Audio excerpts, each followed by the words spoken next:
Greetings, beloved ones, and welcome to Wisdom Wednesdays. Today or tomorrow, depending on what time zone you're in, is the historical anniversary of the bombing of Hiroshima. And some people in our world today are cognizant of that in a significant way, and many of us forget because we don't know why to remember. Those people in our world today who are particularly concerned about nuclear disarmament remember this anniversary because of the size and magnitude of the suffering and the destruction that was created at that time. But many of us feel that it's part of our history. It's not part of the present. And so I would like to speak to you about how that anniversary date is part of the present, not because we are imminently threatened by nuclear war, although that looms in the background wherever weapons exist. Yes, it does. But because within our own consciousness, we need to study and be aware of how we justify things.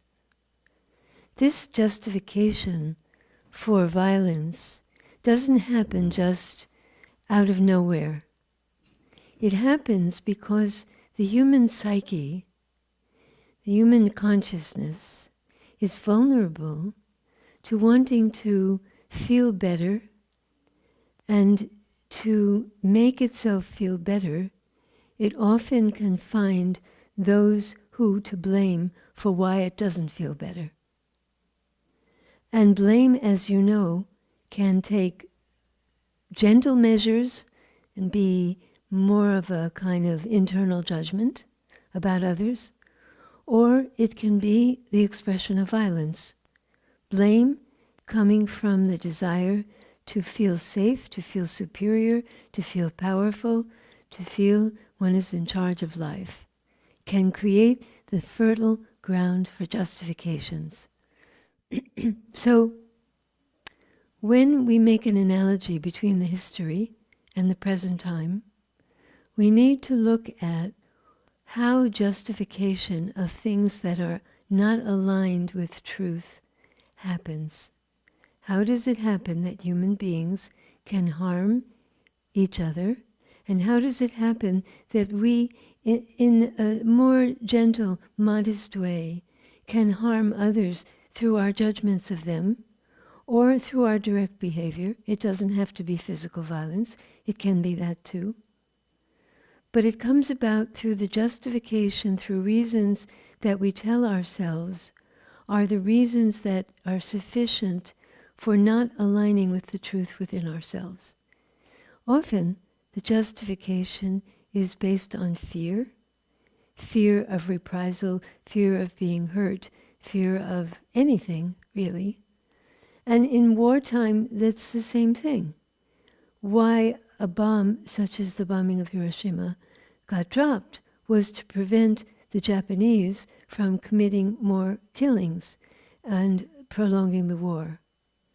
So, fear or threat can create justifications across the board. And we need to see where we do that in our own daily life, where we justify things that keep us smaller, or our behaviors that are based in fear, or our judgments of others that we feel entirely entitled to feel judgmental about certain people, their behaviors, their classifications, in whatever way we do that. And it's always to feel better about oneself. Sometimes it is about the element of safety, but sometimes it's about the element of feeling more self-esteem, more consciousness of feeling all right if one is not feeling all right. What does it take, beloveds, to penetrate this? To penetrate the rationalization, the justification for doing what we know to be not right. Some part of us knows to be not right. What does it take? Well, among the most important things, it takes the awakening of a moral sensibility that emanates from alliance or alignment with the heart rather than the mind. Because the mind can get taken over by energies of darkness much more than the heart can, much more. The mind can think of reasons why it should feel something or do something or not do something, because it tells itself, this is what I need to do, and then it believes what it tells itself. The heart has feelings that sometimes are cover stories, but if one is patient and humble, the heart will settle into a place, more or less, of examining emotional motives and seeing what's possible to feel or to let go of feeling. So your mind may make up reasons for you to be attached to something that's not productive, that's not forward moving, that's not growthful, it's not forgiving, it's not loving, etc., because it's justifying that based on what? Based on fear, based on your sense of your personal history, based on wanting to feel better about yourself.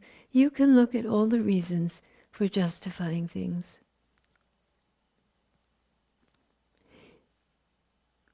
Obviously, beloveds, obviously, there's a huge spectrum between justifying feelings that are internal and bombing 140,000 people in a city that's unsuspecting what is about to happen.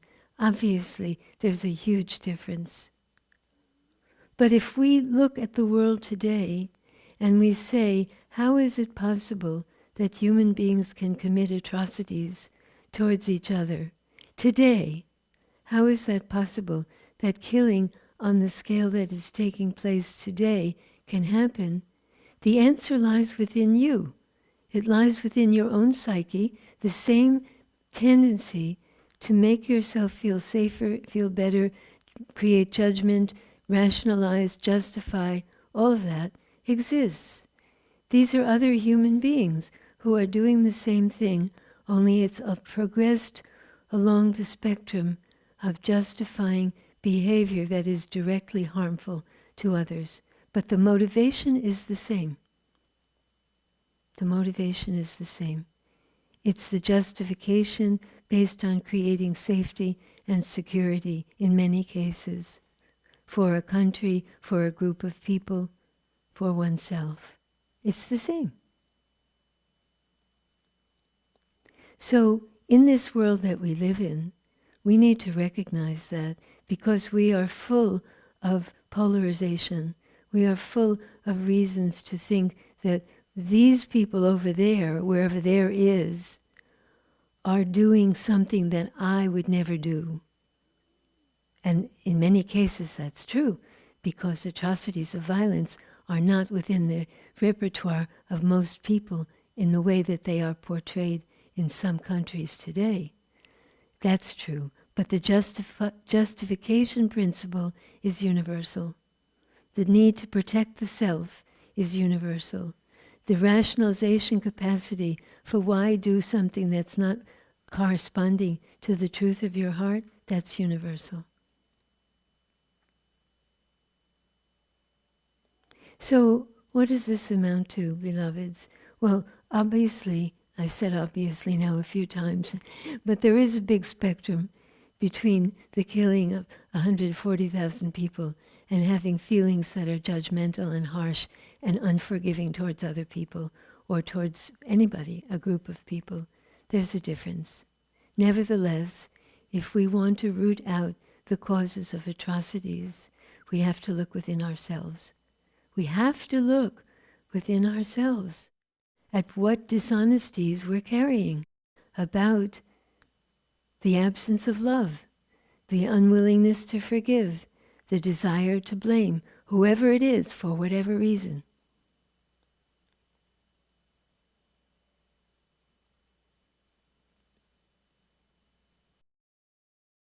There is a tendency within the human self, within the human heart, when something horrendous occurs, such as the bombing of Hiroshima, to say, how could this happen? Even though we know the reasons that the government gave for how it happened. We know historically how it happened. We still ask that question, how could it happen? And we ask the question today about those people in those countries, wherever they are, that are committing brutality, cruelty, genocide, slaughter, massacres, whatever it is in that realm. We still ask that today. How could this happen? Even when we know how it's happening, even then, because the heart doesn't grasp it. But we need to. We need to grasp it because we need to eradicate the basis for that happening, which is the willingness to depart from the truth of love, the willingness to depart from our own capacity to love and forgive and be kind and be gentle and so on, the willingness to be judgmental, the willingness to separate ourselves from others. And we need to see all the reasons we give ourselves for doing that. Those people who were flying the planes that dropped the bombs, and those people elsewhere in the world who are presently committing what many people consider atrocities, genocide, massacres, killings, all of that. Those people have the motives underneath that correspond to human motives. The motives for safety, the motives for security, the feeling of threat, the feeling of endangerment, and then covering all of that, the willingness to justify something that does not correspond to the heart's truth.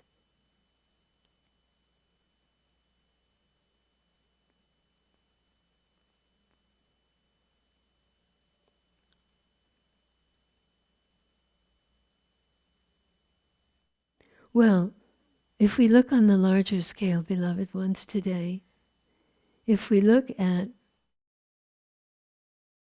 the consequences of World War II in relation to the Holocaust, or if we look at the current situations, which there are multiple situations of genocide in the world today,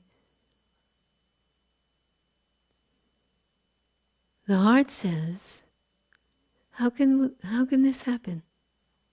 How can we, and then needs to go to this question, which is after the first question, how can the world allow it to happen?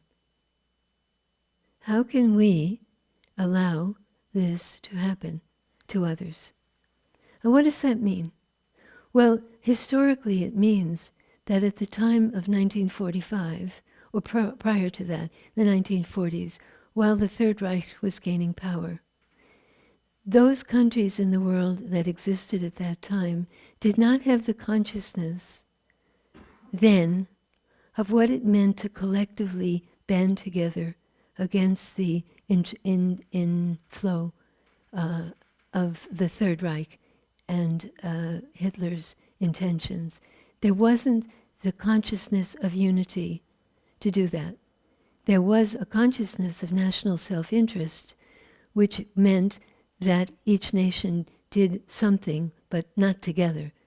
Each nation did what it could, which is the main reason that things had to go in the direction that they went in, because countries were basically overrun by the Third Reich, one by one, each one defending itself. Today, we have a different picture. Today, we have the possibility of people, countries, nations, leaders, unifying together to oppose something that the heart considers to be wrong. And we see that happening. Fortunately, we see that happening in some places about some things. This principle of being willing to stand for the heart and what is not humanly acceptable is what we need to do. Each one of us individually and nations collectively, we need to stand for what the heart says. This is not humanly acceptable on the principle of respect for life. So, on the positive side, we see that happening to some degree today. Groups of nations collectively making proclamations and also thinking of ways to back these articulations of collective witnessing, moral witnessing, collective witnessing, backing it up with certain consequences that are designed to affect those who are creating what is considered to be inhumanity of man to man or person to person. That is happening, and where we see it happening, we should be breathing a sigh of relief, because it's what needs to happen. But it also needs to happen within each of us. Also, we need to see where we are willing to depart from our own heart's truth because of the justifications we give ourselves for doing that. This is a universal problem, beloveds. If you think that I'm talking to you, I am, because it's universal. We have the capacity to justify what we think, what we blame, and what we hold on to in the way of blame, as if that's a good in itself, as if that's going to get us someplace. It doesn't. And we also have the capacity to recognize where our behavior is governed by fear or threat or the perceived anticipation of threat, so that our behavior is not governed by the values of the heart, but by the desire to avoid something, the threat. Well, all of life is a choice like that. All of life is a choice about whether your life is dominated by fear and threat, on whatever level it is, or whether some other principle has taken hold so that you're not willing to do that. You're not willing to do that because something in your heart says that is not a way to live, to be basing my life on fear of something happening or threat. I want something else to be happening. So, to get back to the original storyline here, beloved ones, this is the 80th anniversary of the bombing of Hiroshima. Could something else have happened? It's very hard to say, because as I said a moment ago, nations weren't ready to get together to end or try to end the war. They weren't. Could something else have happened within this country? That's also hard to say, because we don't know what the other alternatives were at that time to prevent Japan from joining what was called the Axis and developing more power. I'm not saying there weren't alternatives, just that we don't exactly know what they were. Does that justify going in a direction of killing 140,000 people? Well, you will have to form your own conclusion about that, because in this country's history, we have justifications for things like that, the main one at that time being this was designed to prevent more killings, more death than that. We did a service to end the war because the war would have cost more than that. So you have to form your own opinion or heartfelt opinion about that. But there's a lot that we don't know because we don't know what was possible. And today, beloved ones, the same dilemma exists. When you think that something has to go in the direction of a departure from truth, you need to rethink whether that's a true belief. because that's the justification, that this is the only thing that will effectively work in this moment in time, and that is not true. There is a way of light that corresponds to the truth of the heart, and one needs to look for it. But the justifications will always say, this is the only way to do it. So, what is it that I want to conclude with, beloveds? It is that you have a choice to be faithful to the truth of love and the truth of your heart. And that choice exists in every moment in time, in every moment. And you have a choice also to be honest with yourself about when you're leaving that, when something else is taking over, usually fear, and then leading to justifications. This is what it means to lead a conscious life and a sacred life, to remain faithful to the truth of your own heart.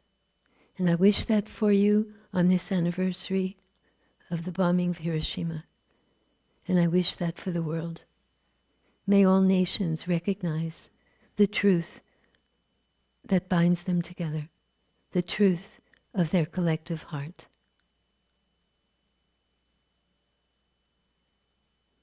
Om Namo Bhagavate, Om Namo Namaha. I bow to the Supreme Being that lives within all. Namaskar.